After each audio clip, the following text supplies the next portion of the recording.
So Shany, welcome to the Pet Buzz today. Hello, thank you very much for having me. Shany, I'm so curious. Talk to us. What is the Genius Dog Challenge? The Genius Dog Challenge is kind of a combination of a scientific project and also a social media campaign. We find that dogs that know the names of objects are very, very rare, and we wanted to find more dogs like this. So we came up with this challenge where we test the dog's ability to learn names of objects, and we broadcast it so people can see it in live broadcasts at their home. So what prompted your research? Well, we've been looking for dogs that know the names of objects for about 2 or 3 years now. There's a few studies done in the past that show that one dog was able to learn the names of 1,000 and another dog learned 200, but these are very few cases. And we wanted to know if this is something rare or can all dogs learn to do this. So our first study looked into this, and we found that actually very few dogs can learn the names of objects. And then we decided to look deeper into this phenomenon and try to understand what makes these dogs different from other dogs and how exactly do they understand the words, the names of the objects. How does this compare to the way humans understand names of objects? So talk to us about the protocols of the study. I'm curious if I know you, in this particular study, you used border collies primarily, correct? Yeah. And I'm curious, were some of the other studies, did they use border collies as well? So there were 2 studies that worked with Yorkshire Terriers, and most of the studies indeed worked with border collies, but this is not a strictly border collie phenomena. So yes, it is more common among border collies, but even among border collies, it is very, very rare. We have trained 18 border collies and none of them have learned the names of objects.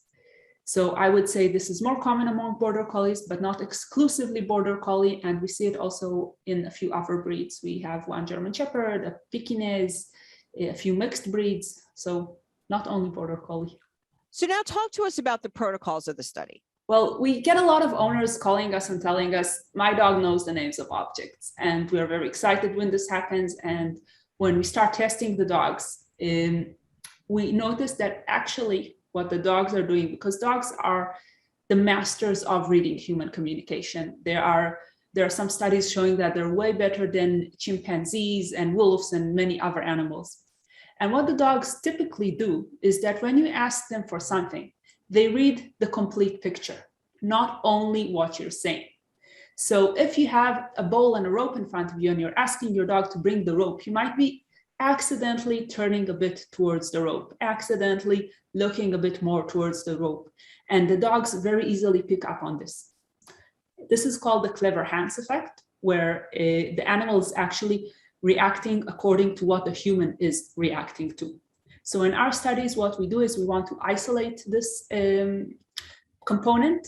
So we place the toys outside of the owner's view. And this way we know that the owners have no idea what the dog is doing and they cannot help the dog. Talk about what the research revealed. Well, we found that these dogs are extremely rare, but also learn very, very fast. One of our previous studies found that these dogs can learn the names of objects after hearing them only 4 times. Now, whoever is working with dogs and training dogs, knowing that telling the dog, for example, the command sit 4 times normally will not stick. So not only are they doing here something that is very special, learning names of objects, which we know most dogs cannot do, they are also doing it extremely fast. And what we also found in our latest study is that they can remember these objects for 2 months, even if they have learned a lot. I think a lot of students will relate that if you learn a lot of things at once, you normally forget most of them and you forget them very quickly. But our dogs, they learned 12 toys in 1 week and they've managed to remember them for 2 months later. I don't remember what I was tested about 2 months ago. So before Dr. Fleck asks you another question, I want to make sure I understand this. So the dogs had 6 toys. They learned the 6 toys, and then over a course of a month, and then the next month they were introduced to another 6 toys. They had 1 week to learn the names of 6 toys. Okay. That was the first stage. We tested them at the end of the week. We found that they learned the names of the 6 toys. Then we decided, okay, let's double the difficulty level because 6 toys seem to be quite easy. So we gave the owners 12 new toys and only 1 week. Now, if you try to train your dog to learn 12 new commands in 1 week, that's a lot of work. And what was amazing here is the owners actually didn't put a lot of work into it. So most of the owners were playing with the dog for about half an hour a day. And this was enough to learn 12 new names of objects in 1 week. Then 2 months later, we tested the dogs and we found that they still remember the names of the toys.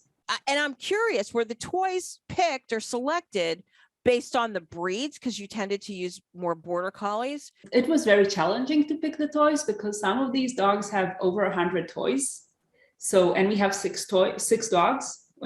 So we had to find toys that none of the dogs already had. Other than that, we didn't have any specific requirements for the toys. So as long as the dogs did not have any of these toys and did not already know the names of these toys, that was enough for us. And it was already quite a lot of work finding toys that none of the 600 already existed. What can pet owners really take away from this study? What we find, we cannot directly say it relates to normal dogs, because as I said, these dogs seem to be very special. But what I think most pet owners should consider when they're working with their dogs is how much the dog is understanding the whole communicative context. Meaning that if I am lifting my head while I'm telling the dog to sit, there's a good chance that my dog is actually picking up on me lifting the head and not on the word that I'm saying. And with this study, we really see how sensitive dogs are to human communicative cues and all the little movements that we don't think that we are doing and we're not planning on doing. If we want to have really good, clear communication with our dogs, then we need to be very aware of these and then gradually get rid of them, try to eliminate them. In some ways, it seems like dogs are a lot like people. They seem, based on what I'm hearing too, they seem to be a lot more visual. There's a combination there. Mm-hmm. When it comes to communicating with us, they're definitely very visual. Also, humans are known to be very, I would say that the non-verbal communication is a huge part of what we understand when we are communicating with other people. I guess that's why we're using emojis. So it's not only what we're saying, but it's also how we're saying it in our body, the way we move while we're saying it. And we do actually have one study that is looking into how the dogs comprehend the objects with their different senses. But unfortunately, the results are not yet published. So you'll have to wait to hear about that. I can just say it's really interesting results. Well, Shany, I have to admit that having you here today is going to make me more cognizant of when our pet parents come in and they tell me how much of a genius their pet is. And of course, I look away and roll my eyes. I can't do that anymore. They're probably right. They could. Well, I think all pet parents think their dogs are geniuses, don't you? Some think so more than others. But I would say that they all are in a very amazing, in a very special way, because I could not read body language like my dog does. So the way that he can pick up on the small cues that I unconsciously give, for me, is amazing. And I think they can do it in many cases much better than humans. This is good for our pet parents because they're going to love knowing that their pet is really smart. Well, they have to put in the time. I mean, obviously we're talking about PhD candidates and PhDs working on this project, but I mean, I'm sure that people can start small at home and see what happens. They spend time. I think people will definitely spend time. Well, Shany, thank you so much for visiting us with us today. Have a good one. Thank you very much, guys. Thanks for viewing our content on Pet Buzz Plus.